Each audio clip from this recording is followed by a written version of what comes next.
2. Hey, everybody, welcome back. I'm Emily Moyer, and this is an episode of Internal Alchemy. We haven't done one of these in several months at least. It may even have been since last year. I've just been kind of off with other topics and focusing on other things. But things are shifting here as we get into fall, and Laura and I are opening our practice with the same name. And also, my good friend Sofia Smallstorm wrote a newsletter recently that was a topic that goes really well into the more, wellness type topic that I like to do here on Internal Alchemy. So Sofia is here to talk about Rolfing and her sort of experience, which of course led her on a rabbit hole dive extraordinaire as always. So Sofia Smallstorm, welcome back. How are you? I'm fine, thank you, Emily. I'm glad you're settled down now. I know it's been a rocky road. And we're not talking ice cream, but here we are. Yeah, no, I mean, that was quite a move. So, Sofia, you, we both enjoy reading your newsletters. Laura really was telling me last night about how she likes the way you sort of wander from segment of topic to segment of topic throughout the newsletter, and then the way you tie it all back together. And we were chatting about that last night. I read your latest too. She read, yes. I'm on August. She got to August. Yeah, I read both of them that you sent. Yeah, so. she I'm caught up. We got your new ones the other day, and she had a chance to read them. I haven't had a chance yet. But it's interesting because this one kind of started just a little bit before we moved to Texas. We finally met each other. Laura and I came down and visited you.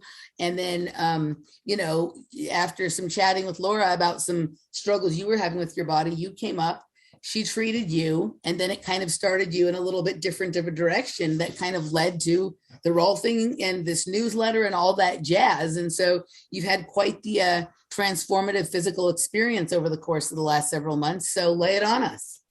Yeah, actually, I had this, I don't know what I did to myself in the winter, but I was stretching and I strained my hip terribly, which is already out of alignment. And I was trying to realign it through many different modalities over the years. And I was making progress, but really slow progress. And then I must have done something and I really strained it. And between the months of January and March, I was in agony.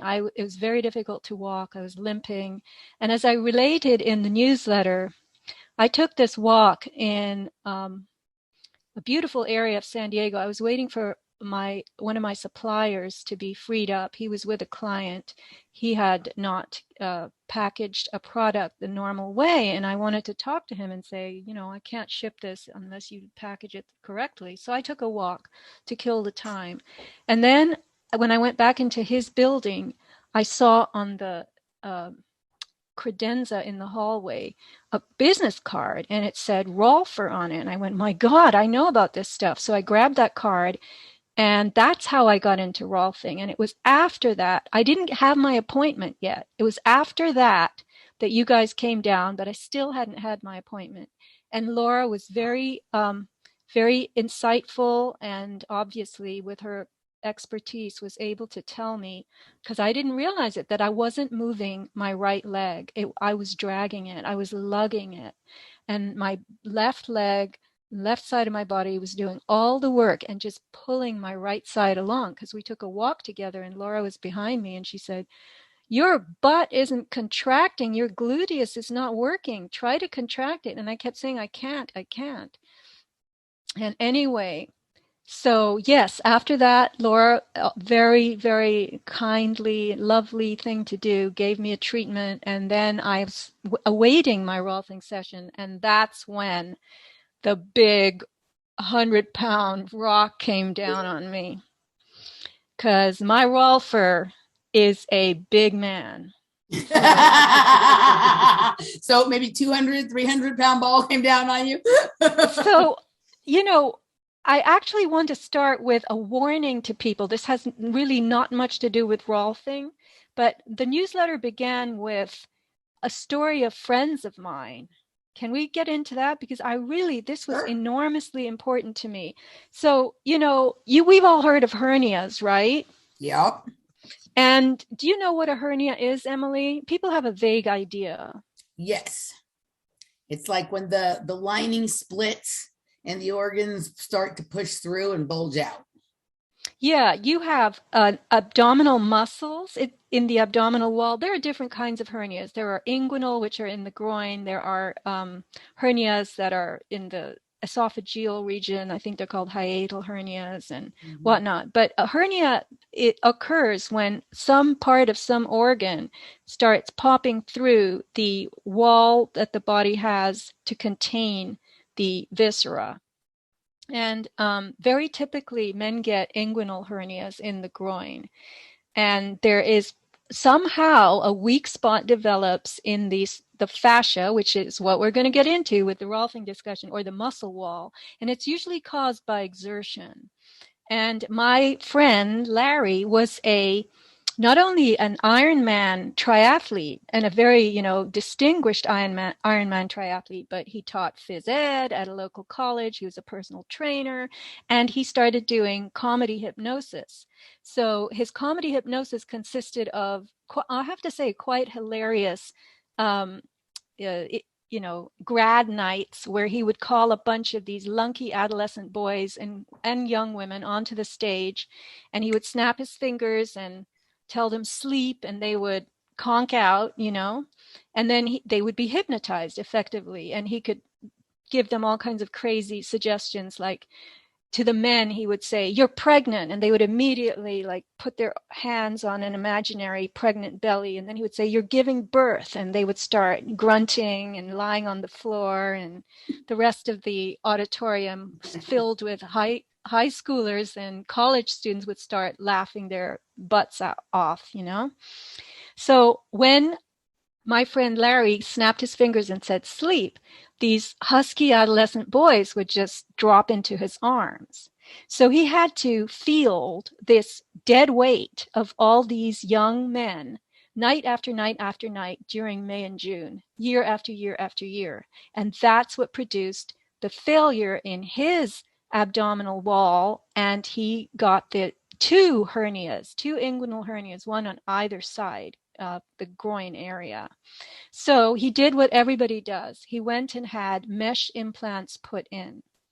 And this is called, the original, earlier way of mending a hernia was herniaplasty. That's when you stitch the opening closed. But then Philips Petroleum somehow in the 1950s came up with this product called Marlex. It's a polypropylene mesh. And there were all kinds of experiments done with it. It wound its way into the medical field. And in 1984, a hernia specialist, figured out how to use polypropylene to fix hernias. And this kind of surgical repair took very little skill on the part of the surgeon. Basically any doctor could learn how to do it fast. Whereas the other herniaplasty, you had to be very skilled and do that carefully, and it took a long time, hospital stay. So these mesh implants became the name of the game. And I found from my poor friend Larry, I saw him on the beach one day, and he's like lumbering along. He's looking white and pallid, and he was very skinny. And I expected this triathlete that I had known in the past. I hadn't seen him for maybe a year or two. And I said, "What's the matter?" And he goes, "My gosh," he goes, "I can't walk. I had my hernia surgeries, and the mesh it's not working right. And all this tissue has glommed onto the mesh, and I have all this pain, and I can't run, I can't bike, I can barely swim, and pain is ungodly." So I learned from him that this was very common, this mesh implant system. In the case of, I think in my newsletter I did the calculations. There's 1 million hernia repairs performed each year in the United States, and 15% of the mesh implant patients are likely to suffer these growths where the body's vessels and tissues start trying to merge with the mesh. And the mesh is not small. They cut a piece that's 12 square inches, sometimes even bigger. So like 4 inches by 4 inches. And they put the laparoscopic hole in you, the incision, and then they shove this mesh in, and with a tool, they flatten it out. And that's it.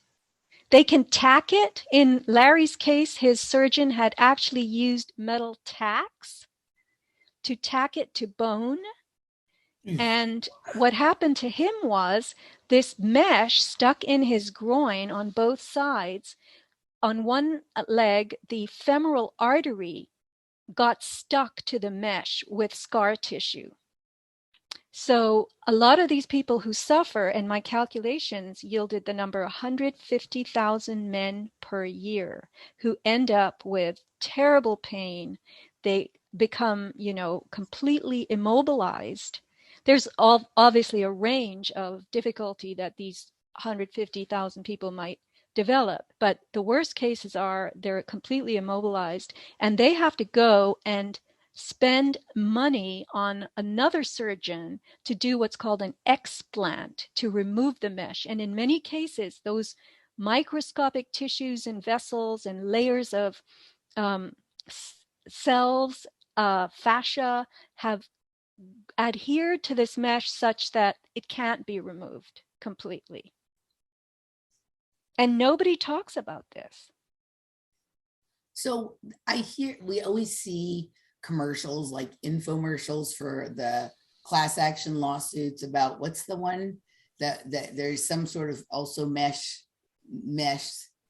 that like when you used to always see the, you know what I'm talking about, like the info. Yeah, there are different meshes used in different parts of the body. Yes. Like the ones for the like maybe they're for like something in the more vaginal area, or there's a vaginal mesh, right? Right. So I always have seen that and know that there's class actions, lawsuits going on for that. So it wouldn't surprise me that there's also a problem with a way a similar material has been used in another part of the body. But you're right. I've never heard anybody talk about that.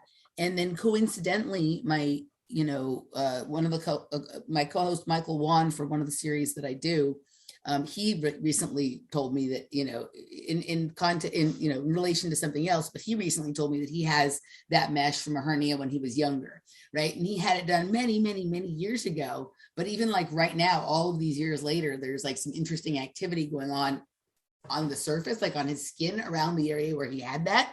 So my guess would be that a lot of people who, obviously like your friend, it was a problem pretty much from the beginning, but there's probably a lot of people who got them put on, quite a number of years ago that don't begin to have issues with it until much later, right? When maybe the material is starting to change or degrade or whatever. So it wouldn't surprise me if now that both you and Michael have talked about it, it becomes a thing, because both of you are kind of like that.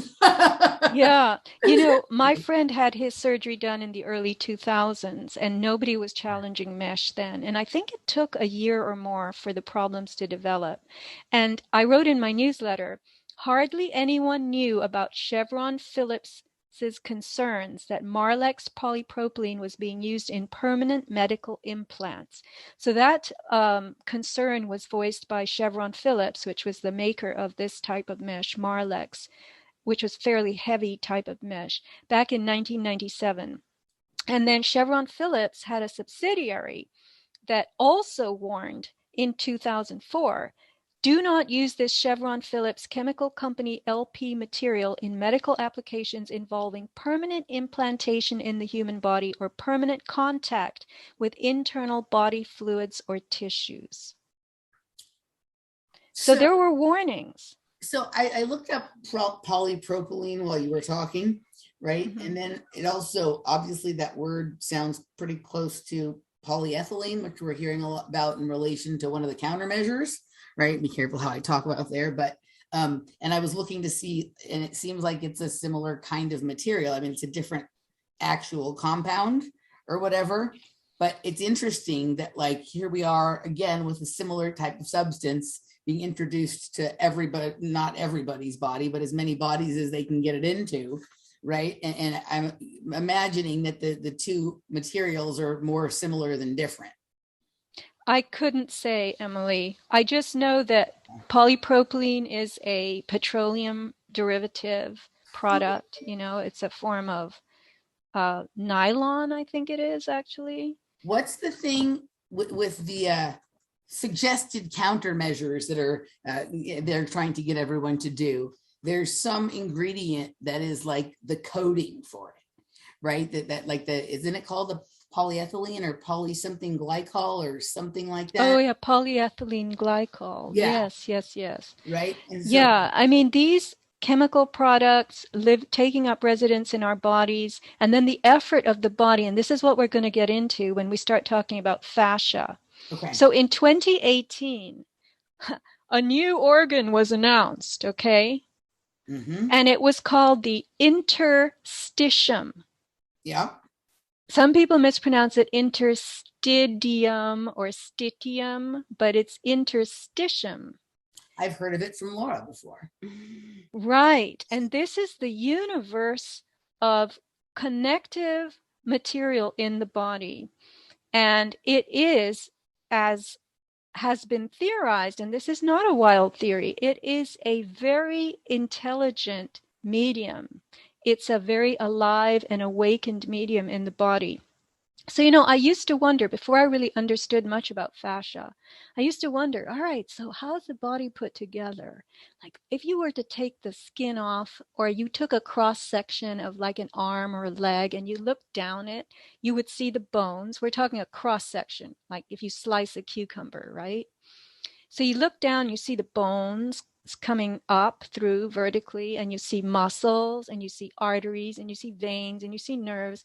But then what? It's all packed together, and what? What's in there? I mean, are there vacuums in there in between? And I found out, no, that if you were to like pour white paint or milk in all the cracks and crevices, that system of filler, you could call it, and that's a very crude, very under it doesn't give credit at all to what this material really can do. But that white filler would be fascia. And fascia is a connective tissue that exists in many different thicknesses and tensilities in the body. And it's basically the wrapping. It wraps everything and it holds everything together. And it wasn't until I had my first Rolfing treatment, which was exceedingly painful. This is the thing. Rolfing is known to be painful because tremendous pressure comes down on you by the Rolfer. And you have to, what they call, work with the Rolfer. You have to bear that pressure, and you can't wriggle, and you can't demand that it be too light or lightened up too much, because it's just going to keep taking time. So one isn't quite sure how to describe unless you're feeling it yourself. It's a kind of heavy burning sensation. It's not pleasant at all. And the Rolfer is bearing down on you with elbow or hand, with a lot of body weight behind it in one area, sometimes like stroking up the leg or down the arm. And eventually there is a release, and that's when he lets up. But if you are processed, as Ida Rolf called it, so now I'm going to explain who Ida Rolf was, all right? Ida Rolf was the person who originated this method that is today called Rolfing, but she called it structural integration. And so Ida Rolf, I'm going to read you the Wikipedia description of Rolfing. Rolfing is a form of alternative medicine originally developed by Ida Rolf, who lived from 1896 to 1979. As structural integration, the principles of Rolfing contradict established medical knowledge, and there is no good evidence Rolfing is effective for the treatment of any health condition. It is recognized as a pseudoscience and has been characterized as quackery. Which for all of us means run out and get it right away. Right. So science writer Edward Ernst, this is from the wiki, offers this definition. Rolfing is a system of body work invented by Ida Pauline Rolf, employing deep manipulation of the body's soft tissue, allegedly to realign and balance the body's myofascial structures. Rolfing is based on the unproven belief, this is Wiki back, opining, unproven belief that such alignment results in improved movement, breathing, pain reduction, stress reduction, and even emotional changes. Well, Wiki, you're wrong, because right here, I had pain for 10 years straight. 10 years straight. Horrible pain, couldn't sleep at night, waking me up every time I moved in bed. If I walked more than a mile, I was in pain. I was in pain if I ran, pain for 2 days after exercising, pain from kicking in the pool, swimming. And I've had now a number of Rolfing sessions. I'll tell you later how many. And guess what? I don't have that pain anymore. So is that unproven? That unproven belief that such alignment results in improved movement, breathing, pain reduction, stress reduction, and even emotional changes. So I'll tell you something. Wikipedia is wrong. As usual. Right, but Sophia, you can't do a research study with objective measurements, because nobody wants to have needles stuck into their skin to measure what's happening while you're getting Rolfed. Right. So any kind of research that has to be done on this is going to be like anecdotal, right? It's subjective, and that is not valued in the scientific community. Well, range of motion is not, it could be considered anecdotal, but it is observable, right? Totally. No, I totally agree with you. But what I'm saying is that that's not enough evidence for most of the people that are considering it a valuable, valid scientific modality. There's right? not like a measurable change that they can test with a blood test or with there's this much less fascia, there's whatever, right. It's not measurable. Yes. Practitioner's skin. Right. So it's difficult for it to be measurable, right? Like it's not like have a p-value of more than 0.5 or whatever. It's okay. not body fat. Yeah, I see what you're saying. Same thing with craniosacral work. I mean, you like nobody's going to volunteer to have electrodes or needles stuck in their brain to see what is actually happening. So it has to be based on subjective report, definitely by the patient, but also by the what is the practitioner feeling, and then yes, there's my headache's gone, the ringing in my ears stopped, blah blah blah, whatever. But scientific journals don't consider that valid enough evidence. So that's where we run into as people that do this kind of work with it being validated. Now I'm going to detour here. Has either of you heard of Lynn Cox? Lynn Cox lived on the East Coast as a child, and she was she proved her ability to handle cold water swimming. She was working out. She was a swimmer working out with her swim team in July, and suddenly a hailstorm comes and big chunks of ice are falling out of the sky, and all the other kids scream.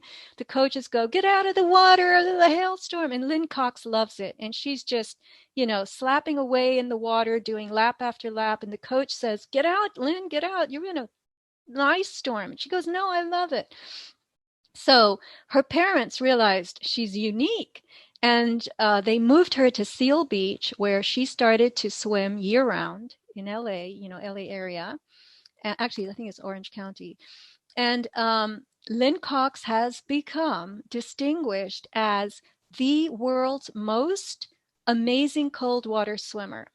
She swam the Bering Strait so you know who she is? I remember seeing this in the news in something a couple years back or something like that. Yeah. Well, I had some contact with Lynn after I read her book, and I met her at a talk she gave, and I could not believe, because I learned, I think it was from her book, that the exercise physiologists were so fascinated with her ability to tolerate cold water. And we're talking, she has jumped off a boat in the Antarctic region and swum there. She has swum in the Arctic. She's absolutely impervious to cold. So she has a different physiology than other people. And my guess is she has a lot more of the substance called brown fat. Are you aware of the different kinds of fat? Yes. Okay, so brown fat, old people have it and babies have it. Babies have it because babies don't move much, and brown fat is laced with iron, and therefore it is thermally conductive and it keeps you warm. So I suspect Lynn Cox has a lot of brown fat in her body, and that provides her with like an internal blanket. But when I read that Lynn Cox had to do a swim, I think it was one of her, maybe it was her Bering Strait swim or something like that. And she's followed by a boat crammed with exercise physiologists. And there is a 12-inch rectal probe in her, keeping track of her core temperature. Boy. So this is the, yeah. So this is the kind of thing people aren't going to volunteer for unless there's only one of them in the world, right? Right. Wow.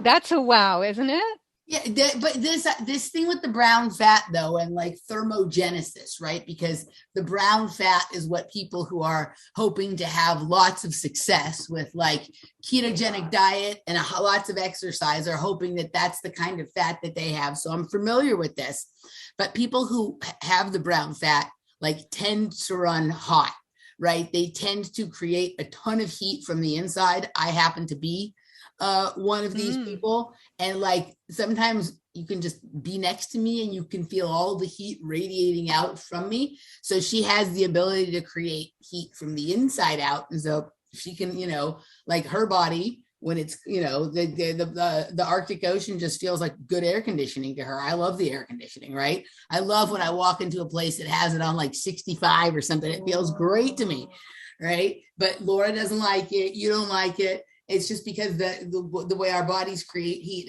is different. Emily burns holes in her shirts. I literally, like I had like my shirt around the stomach area, like the Manipura, right? Will get all these little holes in them, right? Almost like I'm burning my way out of my clothes. Are you kidding? No. That's very strange, Emily. I'm very strange. And for those, go ahead. Wow, that's crazy. And for those who are new to listening to this program, that was Laura speaking to us. She is my partner in life and in business and the wonderful producer of the show. So she was jumping in. Well, I have a background with fascia. We've had a long relationship. And so I was offering my insights, even though maybe they weren't asked for. So. No, it's great. I love when you do that. Laura is a doctor of physical therapy and an advanced craniosacral therapist. She's certifiable, guys. And an advanced John Barnes myofascial practitioner. Yes, she's done all the myofascial certifications and training and whatnot. So she is uniquely qualified to add to what Sofia had to say. So. Whose phone is that? I guess it's my computer is making a lot of noise today. All right. Someone keeps emailing me the same thing over and over again. So hopefully it won't happen again. Okay. Carry on, Sofia. All right. So we're going to go to Ida Rolf. Now, remember, we know that Ida Rolf was born in 1896. Who do you know who's born in 1896? Nobody, right? Anyway, not now, anyway. Mm-hmm. So Ida Rolf was actually a bona fide scientist. She had a PhD in biological chemistry from Columbia University. This was 1920. And she was one of the first women biochemists. So after that, she worked for the Rockefeller Institute. And I don't think we should malign her for her job. And she published 16 scholarly papers in biochemistry. But she was a highly curious person and a real free thinker. So apparently she had a horse kick her in childhood, and thereafter she developed a great fascination with the body. She studied yoga, homeopathy, osteopathy, and all kinds of manipulatory techniques. And she was able, by the time, I think I would guess she was about in her late 30s, to put all this together when she was looking for a music teacher for her children. And she found someone, but that person said, no, I have an arm injury and it's very difficult for me to teach music with this injury. And so Ida Rolf said, no, let me work on you, and applied yoga and different kinds of manipulation to this woman, brought her back to functionality, and that woman became the music teacher for Ida's children. So this music teacher had friends, and they all had pain, and everybody knows somebody with pain. So there would develop in front of Ida's house a long line of people ready to be worked on. And this is how Rolfing was born. Ida realized that human bodies can heal themselves. But in order to do that, there has to be an alignment in what she called the gravitational field. So there is a down force bearing on us, right? We all know this. It is a fact of life. We are living in a field that has this. I just will call it the down force, because some of the flat earth people tell you there is no gravity, et cetera, et cetera. They like to call it the down force. So I will just make clear, because this is the most salient part of Rolfing to me, and I think maybe to the world in general. You must be in alignment with gravity. And for instance, how do we live today? We spend our life sitting, and we're leaning forward looking at a screen or a phone, and our shoulders are hunched. And so in that gravitational field, we are kind of curled up, right? And because our head is in front, head and neck in front of the shoulders, a force is bearing down on us. So the body needs additional support, let's call it, because that down force is coming down on the neck and head. So something has to step in and try to keep that head and neck up and not have it relent to the down force. So increasingly, your body starts to rigidify itself in order to bear this position, which is unnatural, and not plumb, P-L-U-M-B, within the gravitational field. And so this material, maybe the muscles start to work to keep that posture and keep your head up, and make it not fall down onto the desk. So the muscles will tire. You'll get sore muscle, stiff neck. And then the fascia, which is this filler material that forms in layers and layers of tissue, the fascia starts to become thickened and hardened. It's trying to do the work of bone that you don't have. And so as this fascia thickens, and all in an effort to support you in this unnatural position, with enough of that thickening and enough contracture of the muscles and the soft tissues, as Ida Rolf called it, you're going to start feeling pain, because this isn't going to work in that gravitational field. So Ida said in her book, which is a phenomenal book, Rolfing, The Integration of Human Structures. This book is now available in paperback, and I think everybody should own a copy, because there are so many photos in it. And if you just look at the pictures and read the captions, you're going to start being able to recognize why you aren't plumb in the gravitational field, and spot in others what is going on with their bodies. It's very, very interesting. So there are quotes I took from the preface of Ida's book, because these concepts were very interesting to me. Okay, she says, as in all matter organized into biological units, there is a pattern and order in human bodies. Humans can change toward orderliness, or they can change away from it. Bodies are amazingly plastic media. A human body is actually complex, a consolidation of segments, the keystone of which is the pelvis. Form and function are a unity, two sides of one coin. In order to enhance function, appropriate form must exist or be created.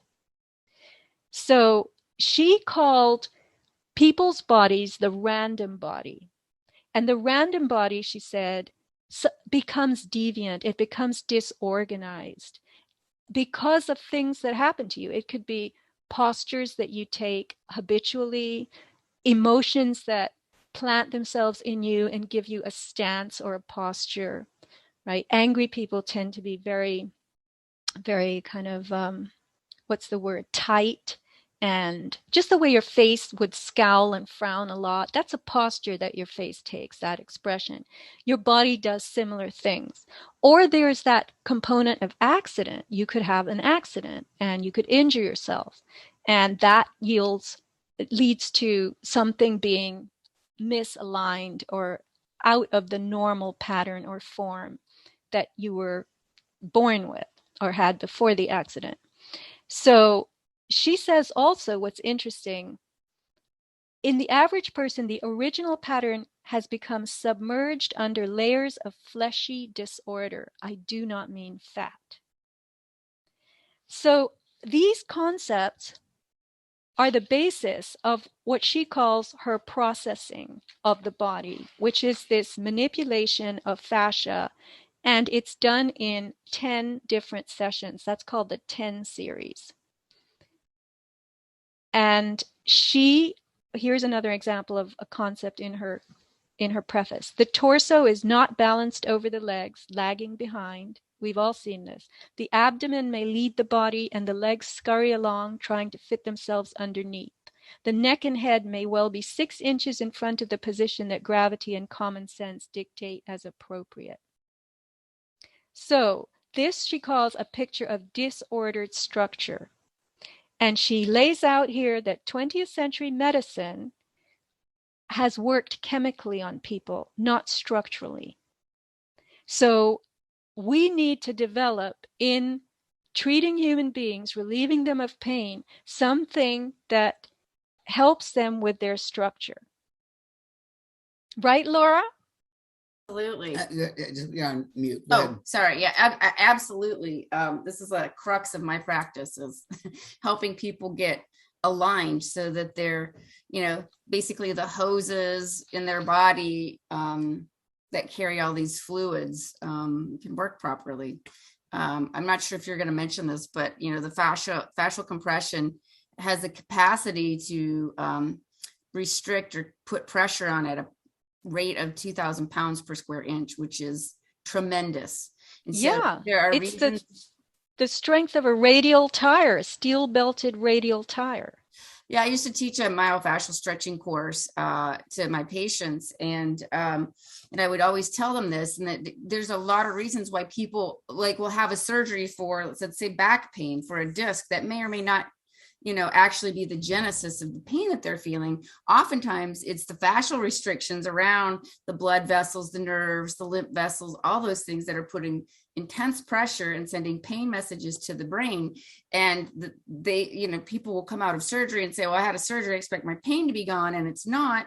It's like, well, yeah, because, now you just tighten down the fascia more with this surgery and the scar that happens. And so doing the fascial work can get them freedom from that pain that, maybe if they'd have had that ahead of time, they wouldn't even have needed a surgery, Yeah. And as the guy that you studied with, John Barnes, points out, when medical students do their dissection on their cadavers, the fascia is already gone, and the fascia is not alive. At that point, the body is a dead one.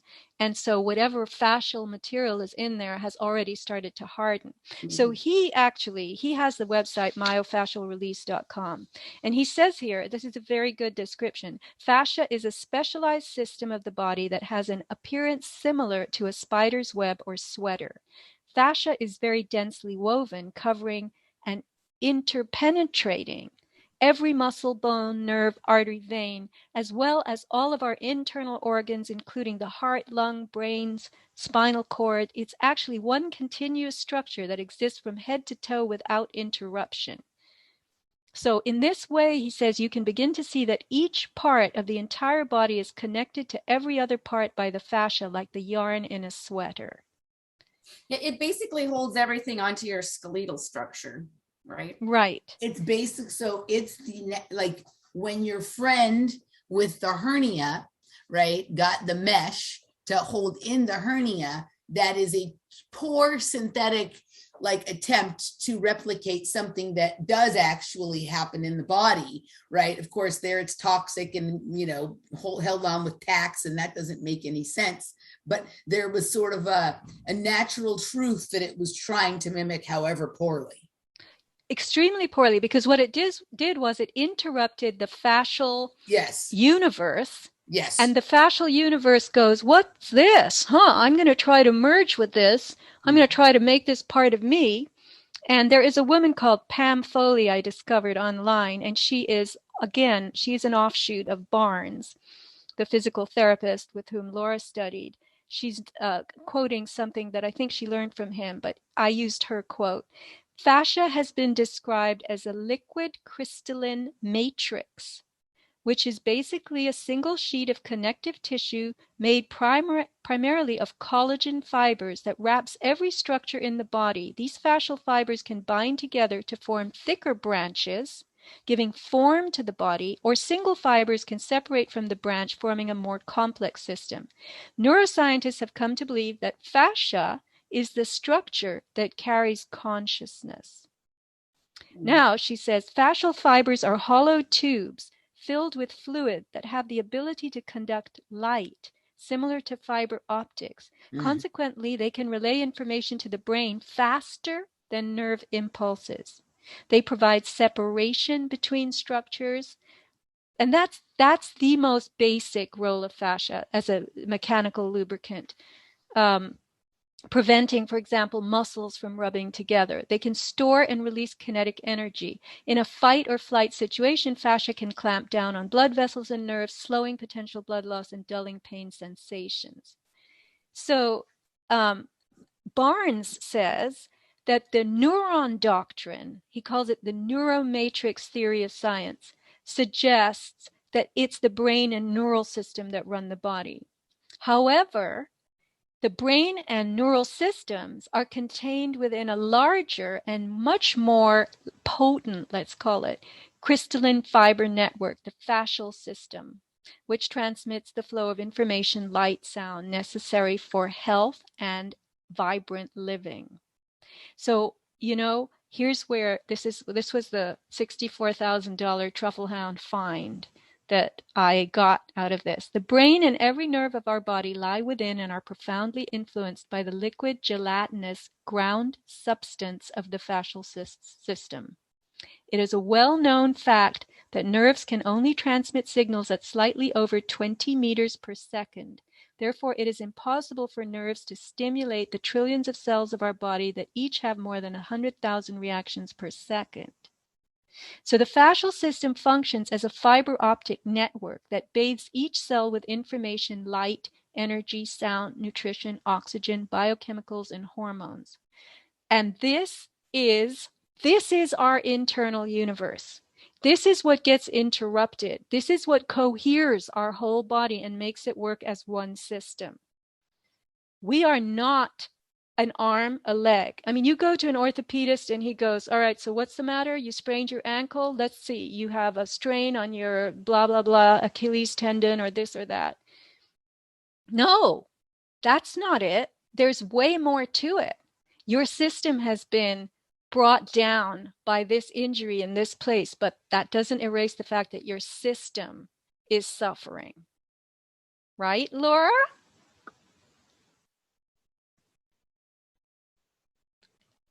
Hello? Sorry, I was muted. I'd started talking and I was muted. Did you have something you wanted to respond with? No, I don't have anything more to add. I mean, it's perfect what you said.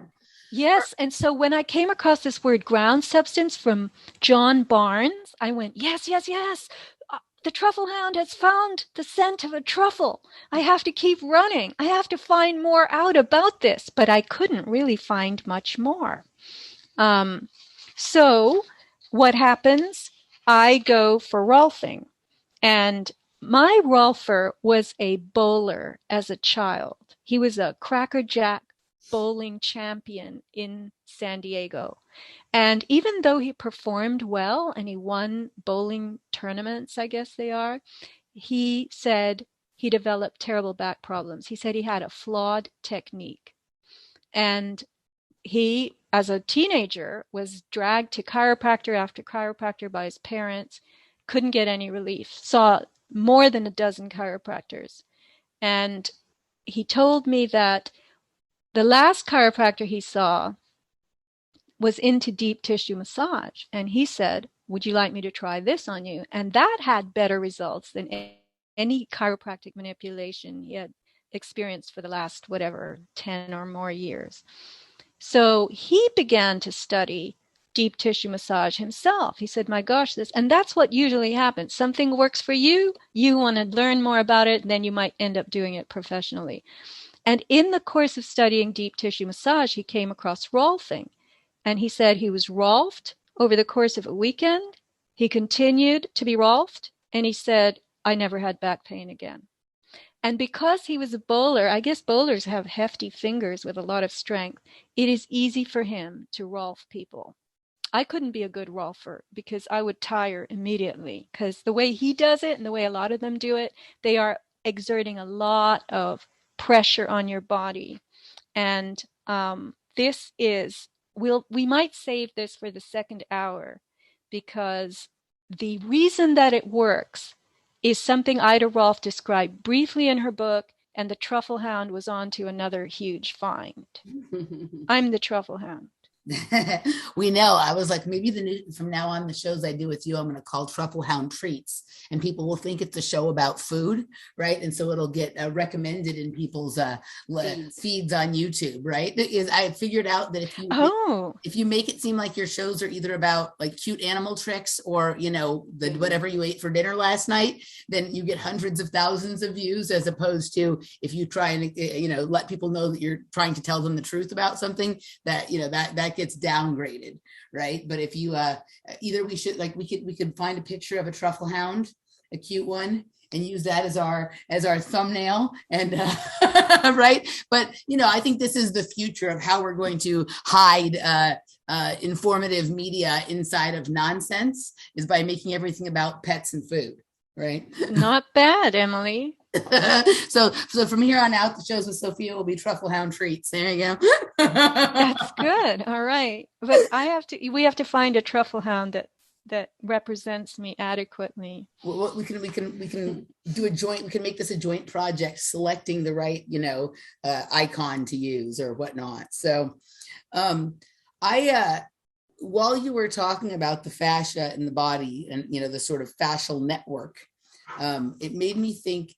I know you don't watch much TV or movies or anything, but you've probably obviously heard of the television show Stranger Things, haven't you? I think I've heard that title. I don't think I know anything about it. Okay, so it's a pretty complex show. It's actually quite good, but there is basically like an underworld that exists right under the ground, right? That seems to have that there are sort of entities or monsters, but they're all sort of connected and informing each other and operating sort of in sync in a way, right? Like, so if you, in the very first season, when they first showed us the underground, you could see that there was like this connective tissue that held it all together. And I'm going to do a screen share here and show you. So this is the upside down, which is underneath the ground. And you see here, there's this like connective tissue stuff. That is a sentient entity that is like a complete like underworld that also sort of has entities that operate up above ground, right? But you can see it's all of this. Some of it is these thicker limbs that you're talking about, and some of it is this more meshy looking kind of stuff, right? But it's one sort of giant sentient entity that exists here underneath the ground, and that sort of controls things up above as well. And when you were talking about this, it made me think of it. So I went and looked, and, you know, it's kind of, this goes with, I mean, we've obviously been told nothing about this, right? Now, you know, we've all taken a basic biology or human anatomy or that, you know, kind of course at some point in high school or college, but we weren't told about the fascia, right? We weren't told about the network and the connective tissue in that kind of way. And one of the things that it exists in our body, but we sure are told about the connective networks that exist outside, right? We're told about the internet, we're told about the phone company, we're told about, Facebook and right? All these things that are sort of connected to connective networks. And people think that that's something outside of themselves, without the recognition that our bodies work in a similar way. And in fact, this outer technologies are usually modeled after the way the body works. So they have us fully aware of something, but not understanding that it comes from, like that the idea is generated based on the way our own biology works. We don't even know it exists inside. And, meanwhile, they're getting ready to, and I know we're going to get into this in the second segment, possibly hijack that network with something else based on the way it operates, right? And so the fact that we don't understand the technology and that is inside of our own body, like the natural biological technology and how it works, right? And that we think of those kinds of systems as only existing in the external world is part of what keeps us from ourselves and from being healthy. And you were talking about we shouldn't be too hard on poor Ida Rolf for taking the Rockefeller, grant or whatever it is, right? And of course not, right? We can't, this idea that we have to denigrate anybody who ever, worked with, who we now see as the enemy. Like you can't know that until that happens, like a person can work with someone and then they know that maybe this isn't such a good thing. But even back then there was no internet. So she couldn't possibly have known as much about the Rockefellers as we all know now. Right. But the other thing is they were very, very busy funding everything. Right. They had a certain purview that they were going for. They wanted to hijack the systems and create ownership over them and run them based on, chemical compounds and patents as opposed to our natural stuff. But they had to understand how those natural systems worked. And so they needed to fund the research of talented young or talented people like Ida Rolf so that they would understand the systems they were trying to hijack. And so they actually funded all of the progressive medicines that we all know as alternative health, right? Back then, they funded them to learn about them so that they could have the papers and the documents, and then they hid them and pushed the other stuff. But it almost makes her more trustworthy in a certain way, especially based on the time period that she was around in, because she couldn't have known based on the internet what their, in hindsight, what all their intents had been. But my guess would be that what you and I are going to get into in the second hour, and I suggest people hang around for that, they wouldn't have known how to co-opt those systems if it hadn't been for her work. Could be, Emily. What I find important here is that she was one of the first women biochemists, so she took a job where she could get one. Yeah. And she was already, I think, interning for Rockefeller Institute while she was at Columbia, and very productive in biochemistry paper publication, right? Publishing these papers. But when she got her Rolfing known, that was through another, let's just call it CIA operation, Esalen, the Esalen Institute in the 1960s, and the Human Potential Movement in California. And she already had white hair in a bun. She was born 1896. Well, fast forward to 1960s, she was in old age by then, right? Okay. And she began to exchange views with these other missionaries like, Fritz Perls and I don't know who else, but all those people who hung around Esalen. She became one of the icons there. Right. And but what is so important about her concept, it's a very simple concept. She writes, bodies are designed to contact the earth. Of necessity, they must stand on feet, not be attached to the sky. We all know that, right? Yeah. So if you lift them by a sky hook and see their more slender, straighter beauty, you must put them down again, necessarily and sadly, and stand them on the earth. Then you recognize that lifting them by a sky hook will not basically change their built-in structural compensations. Those are the flaws. Those arose long ago in the body's adjustment to the Earth's gravitational field. When gravity again takes over, when the feet are replaced on the ground, the old picture of thickening, shortening, compensating compression reemerges. The inevitable action of gravity anywhere at any time on any soft, pliable mass is to bring it nearer to a formless, chaotic, spherical unit. Thus, in human bodies, gravity acts to shorten, thicken, and compress. Only the bones prevent our bodies from becoming a thick amoeba-like ball. Now, I read a book, it was a literary fiction novel years ago, and I thought this line in it, I've never forgotten it, that it was in the voice of a young girl, and she said, all the other fathers' bodies looked like melting wax. Her father didn't have a body like melting wax, but the other fathers did. And you've seen this, right?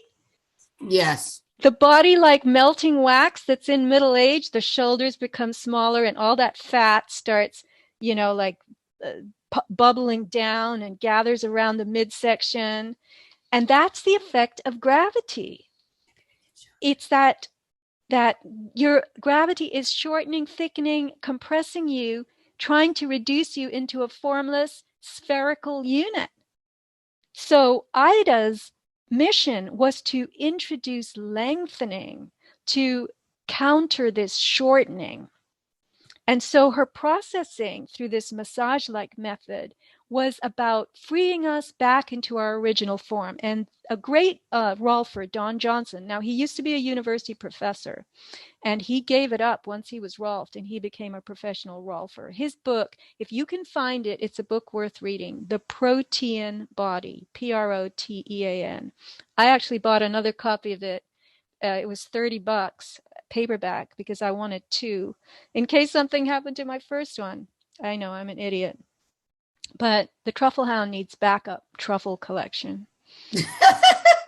So he writes, this is very interesting.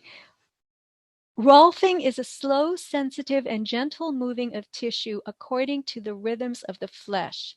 There is in most of us a tension between wanting to be free and the fear of being free.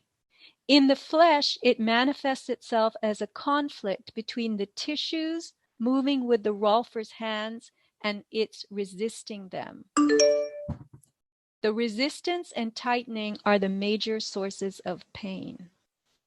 So you've got to work with the Rolfer. You can't refuse, in a way, the depth. The deeper you go and the deeper you let the Rolfer go, the more you are going to be freed. That's the beauty of it. That was it for me. Well, so, since you've had this, when you started having the success and you were calling in and reporting on what was going on to Laura and I, like Laura's like, well, maybe you need Rolfing, Emily, because I've been having this back issue for 2.5 years now, right? It's really created a lot of problems for me, and nothing has really seemed to work. So she was like, maybe you need Rolfing, Emily. So I started to look at some Rolfing websites for people around here in Austin, and I got distracted.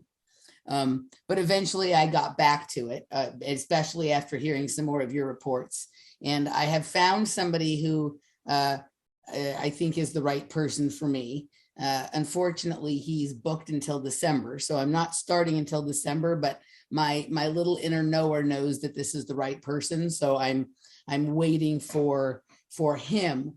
But I instinctively feel like this might be the thing for me. So I'm excited to be able to get it and to report back to you. And right now, out of the corner of my eye, Laura is showing me videos of how fascia works. And as I look at it, I instinctively can feel in my body that's what the issue is. Like that is what is overloaded and bound down and overly thickened and all that stuff inside my body. So I'm very excited to do this. I'm generally not a person who's terrified of pain, but unless it's pain on my skin, right? I have a feeling this is going to be painful, but I also feel like it's probably the answer to my situation, or at least a part of the equation that is the answer, or whatnot. So I'm looking forward to doing that and reporting back to you. But it is really fascinating. And I'm looking at this video Lori's showing me, and it does look just like that stuff from the underground in Stranger Things. It really looks like that. And to think that there's this, network in our bodies that is the carrier of our consciousness, as you said, right? The carrier of the consciousness, and that it can work quicker and faster than, our, veins and, everything else, right? And that people don't even know that their primary communication system in their body even exists, right? Their fiber optic. Right. The fiber optic interstitium. Yeah. And let me just say a couple of things. My theory is that the nerves transport messages from the brain to the outer peripheries of the body, all of its various, worker bees and components and componentry. But I think that interstitium, the fascia, being as alive and electrical as it is, transports information to the brain. Yeah. Right? Very quickly, faster than nerves, more effectively. Yeah. And the other thing I wanted to say, if they're only going to stick with the first hour, and the truffle hound begs you to stay for the second, because that's where the real truffles are. That's where you get the chocolate as well as the mushroom. Yeah. Yes. So what I'd like to just tell people is there are two terms here. There's structural integration and Rolfing. Now, structural integration was what Ida Rolf called her system of processing, lengthening, decompressing. But after she established her Rolf Institute in Boulder, which is a place where you can obtain a Rolfer's credential, people who call themselves Rolfers have been certified and trained at the Rolf Institute in Boulder. If you haven't been trained there in this methodology, you call yourself a structural integrationist. So in your area, you can type Rolfing into the search bar, or you can type structural integration, and you will get people who are very competent in both areas. Rolfers, true Rolfers, trained at Rolf Institute, will charge more because it's more prestigious to have trained there. But for instance, many of Ida's original students, there is a guy called Ed Maupin. He was a student. Joseph Heller, who established Heller work, a different technique, was the president of the Rolf Institute at one time, and I'm sure he was trained in Rolfing. I don't know the age group of these people, but I know people who've trained with Ed Maupin, one of Ida's original students, who came to San Diego, trained a lot of people here, and they have become structural integrationists. Now, my guy uses Rolf method, but he is a structural integrationist. So Rolfers can charge like $200, $250 an hour. And that's kind of pricey compared to structural integrationists who charge less. So, yeah. So I think the guy that I'm going to, I think he really is a Rolf. I think he is a Rolfer. Mm-hmm. But he did, when I talked to him and whatnot, we talked about all of the stuff, and he said some of the same stuff as you. But what's really interesting, and I've just been kind of thinking about this morning as I got ready for the talk with you, right? Back in 2014, right, I met the person who really helped me begin to turn my life around based on changing my diet, right, and my nutrition, right? And I've spoken about her many times on the show, Amber Oak, and then she was a mentor to me. But at the time that I went to see her, she shared an office with a gentleman who was a Rolfer, right? And I had never heard of it. And she basically, very quickly sort of gave me a summary of what it was, but it was kind of went right over my head, right? And, that was that. And then a couple of years later, when she passed, I found myself sitting at her memorial service next to this gentleman, and he was very interesting, and we had a nice conversation. And he gave me his card, and I was like, maybe I'll call you sometime. And I didn't. And then maybe a year or two later, the person I went to to do my hair, she left. She moved to Costa Rica, and she suggested I see a friend of hers who worked at the same salon. And the friend of hers who worked at the same salon happened to be married to this same gentleman that my friend shared the office with, that I sat next to at her memorial service and whatever. And so again, like reality brought me back towards him, and I didn't get the message. Right. And so it would be fascinating, right, if this is kind of as meaningful of an experience for me as the nutrition with Anne was, and how long and how it took me to sort of pick up the message that the universe was putting down. Now, I don't live in LA anymore, so I'm not going to that gentleman, but I think I found the person here who sort of most similarly resonates, right, with this guy, because I actually, I know him a little bit based on all the people I've known who've known him now. But it is interesting. It's even amongst the alternative healing modalities, it's not one you hear super common, right? I think most people don't know what this is. And yeah, it's famous for being, it's almost in a way over blamed. This is bad English, for being painful. It is painful. There's no doubt about it. But I'm going to say another thing for people who just are sticking with the first hour. You become addicted to the pain because there is so much relief. Yeah. I was missing my Rolfing. I was going every week. And then by the 6th day, I'd go, my God, I can't wait till tomorrow. I can't wait for that pain, because that pain is going to reduce other pain, right? Sorry, I heard Laura. Oh, I was just saying well, you're basically getting a dopamine hit, right? It's kind of like the people that are addicted to tattoos and piercings, because it's such exquisite pain. There's a fine line between pain and pleasure. So, but no, there is so much relief. And the thing about Rolfing, I mean, they don't make this claim overtly or too much, throw it around too much, but I have read and I have heard that there is little or no reversion. Little or no, which means the results are pretty much permanent. And you cannot say that for massage only. You can't. Absolutely not. Massage is just superficial. At best, it's working the superficial fascial layer. It is not going to those deep layers that interconnect. I mean, there's 6 layers of fascia, from very superficial under the skin to very deep, which helps to form the structure of the cell wall. So, I mean, it is so intricate and complex, the fascial system. It's super unappreciated, and it does open the doorways to enlightening experiences when you get your fascia worked.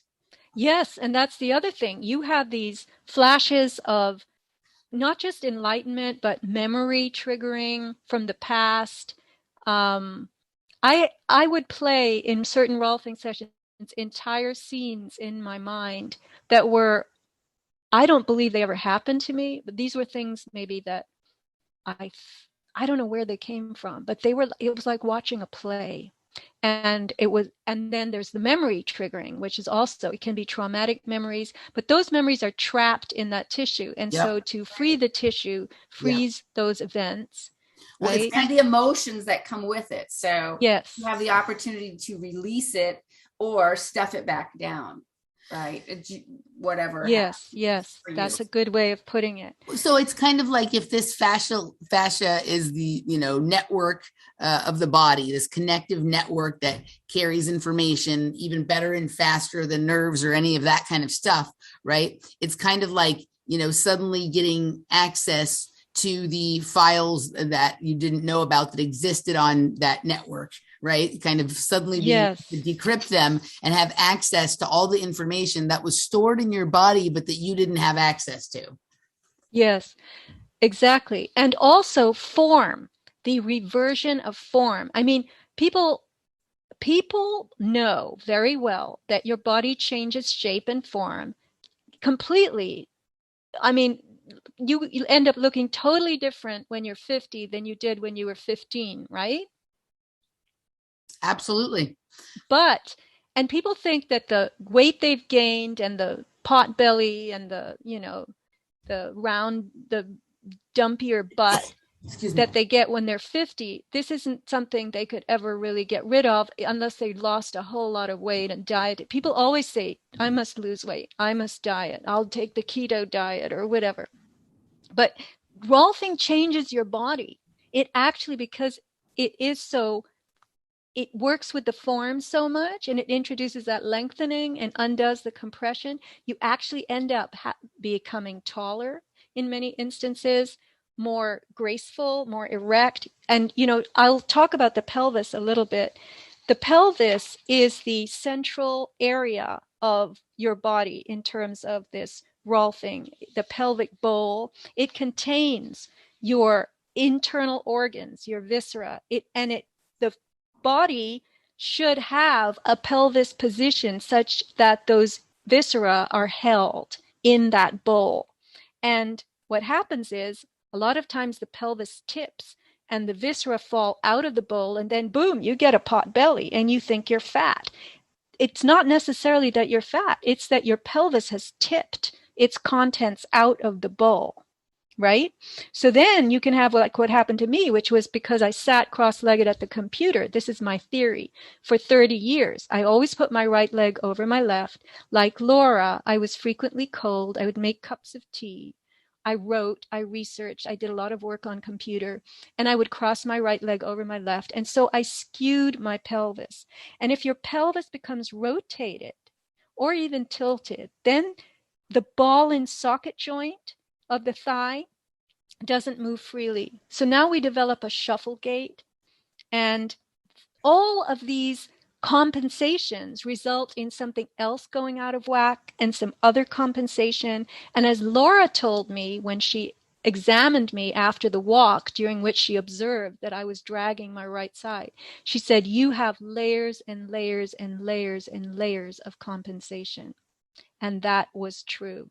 And that's why it's taken this many. I've now had 16 Rolfing sessions. And they are all precious to me because each of them undid something. Sometimes it was just one layer, but that layer was opened and he could go deeper the next time into another layer. And most of it has concentrated on the pelvis. All right. All right. So I think let's do this. Let's wrap up the first segment here. We're going to move over into the patron segment, where we're going to talk about the colloidal matrix of the body, because that's related to what Sofia talked about here, and what may be going on with some current things happening in the physiological realm that may affect this. So if you would like to join us for that, you can go to patreon.com/offplanetmedia or emilymoyer.locals.com. But before we go, Sofia, tell people what you got, where they can find you, all that jazz. You can find me at my blog, Sofia Smallstorm. Sofia is with an F, not a PH. SofiaSmallstorm.com. And the blog links to my online store, Avatar Products. And I'm going to tell people, if you cannot find a Rolfer, or you don't want to spend the money, or you're not ready, or whatever, get some magnesium cream. I just had 2 neighbors email me. They're a married couple, and they said, can you please drop off some more magnesium cream? We use it every day. They have pain. They have all kinds of arthritic issues, and the magnesium cream is just amazing, and it's cheap. That's what I have. All right. Awesome. You guys subscribe to Sofia's newsletter as well. It's always a fascinating read. It will make you smarter. Reading Sofia's newsletter, if you do nothing else for your brain, it will make you smarter. And of course, she'll be back. It'll make you go to your dictionary to look up words you hadn't heard before. Is that right? You're super smart. Yeah. So I recommend people sign up for that. But as always, she'll be back here on a regular basis. Maybe we'll start calling the episode Truffle Hound Treats or something like that. And you guys will always be able to see her here. All right. We're going to move over to the patron segment. We will see you on the other side. Bye-bye.